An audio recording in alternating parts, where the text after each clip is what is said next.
حضرت سیدنا ابو ہریرہ رضی اللہ تعالیٰ عنہ روایت فرماتے ہیں کہ نبی سرور عالم صلی اللہ علیہ وآلہ وبارک وسلم نے ارشاد فرمایا، تصدقوا، کہ تم لوگ صدقہ کیا کرو، تم لوگ صدقہ کیا کرو۔ ایک شخص آیا، اس شخص نے سوال کیا، عندی دینار، میرے پاس 1 دینار ہو تو میں اس کو صدقہ کس پر کروں، میں اس کو کہاں خرچ کروں؟ نبی سرور عالم صلی اللہ علیہ وسلم نے فرمایا، اسے اپنی ذات پر صدقہ کرو۔ تمہارے پاس 1 دینار ہے تو اسے اپنی ذات پر صدقہ کرو، اسے اپنی ذات پر خرچ کرو۔ پھر اس نے پوچھا کہ اگر اس 1 دینار کے ساتھ ایک اور دینار بھی ہو، 2 دینار میرے پاس ہو، تو فرمایا وہ دوسرا دینار اپنی بیوی پر صدقہ کرو۔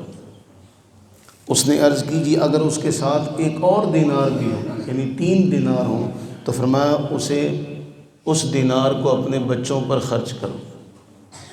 پھر اس نے عرض کی جی اگر اس کے ساتھ ایک اور دینار بھی میرے پاس ہو، یعنی 4 دینار ہوں، تو نبی سرور عالم صلی اللہ علیہ وسلم نے فرمایا پھر اسے اپنے خادم پر تصدق کرو، اسے اپنے خادم پر خرچ کرو۔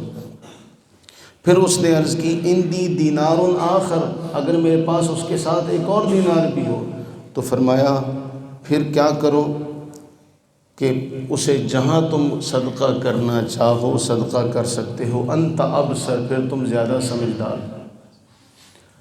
اب اس میں ایک واضح پیغام ہے، جس طرح ہم نے حدیث پڑھی تھی چند دن پہلے، آپ کو یاد ہوگا کہ رسول اللہ صلی اللہ علیہ وسلم نے فرمایا آغاز اپنی ذات سے اور اپنوں سے کرو، اور اس میں یہ بھی فرمایا گیا صدقہ کیا ہے؟ نیکی کرنا۔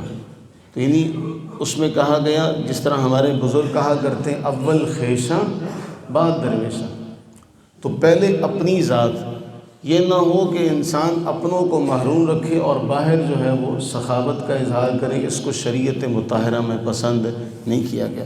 بلکہ ایک اور روایت ہے، وہ بھی مسند احمد کے اندر بھی ہے، حضرت سیدنا ابو ہریرہ رضی اللہ عنہ بیان کرتے ہیں، فرماتے ہیں کہ ایک شخص نے کہا کہ میرے پاس 4 دینار ہیں، تو رسول اللہ صلی اللہ علیہ وسلم نے فرمایا اگر کسی کے پاس 4 دینار ہیں، 1 دینار کسی مسکین کو دے دو، 1 دینار کسی غلام کو آزاد کرنے میں خرچ کرو، 3 دینار اللہ کی راہ میں خرچ کرو، 4 دینار اپنے اہل و عیال پر خرچ کرو۔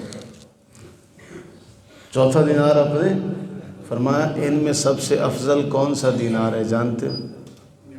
ان میں سب سے افضل وہ ہے جو تم نے اپنے اہل و عیال پر خرچ کیا ہے۔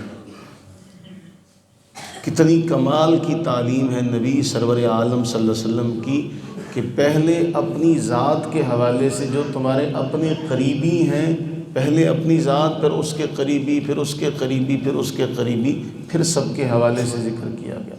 ہمارے ہاں معاشرے میں کیا ہوتا ہے کہ ہم اپنوں کو محروم رکھتے ہیں اور دوسروں پر بڑی سخاوت کا اظہار کرتے ہیں، اس کو شریعت میں پسند بالکل نہیں کیا گیا۔ اسی لیے آپ سرور عالم صلی اللہ علیہ وسلم نے فرمایا اگر ایک ہے تو پہلے اپنی ذات، اس کے بعد پھر اپنی بیوی، پھر اپنے بچے، ان بیوی بچوں کے بعد فرمایا پھر خادم، اس کے بعد فرمایا پھر جہاں اس کو تم خرچ کرو۔ اس لیے کہا گیا اول خیشاں بعد درویشاں۔ اللہ سے دعا فرمائیں کہ اللہ تعالیٰ اپنی رحمت کا صدقہ ہمیں یہ سارے مراتب عطا کرے، ہمیں یہ سارے مراتب عطا کرے، اور ان سب مراتب کو ادا کرنے کے بعد اللہ تعالیٰ ہمیں باہر بھی خرچ کرنے کی توفیق عطا فرمائے۔ آمین ثم آمین۔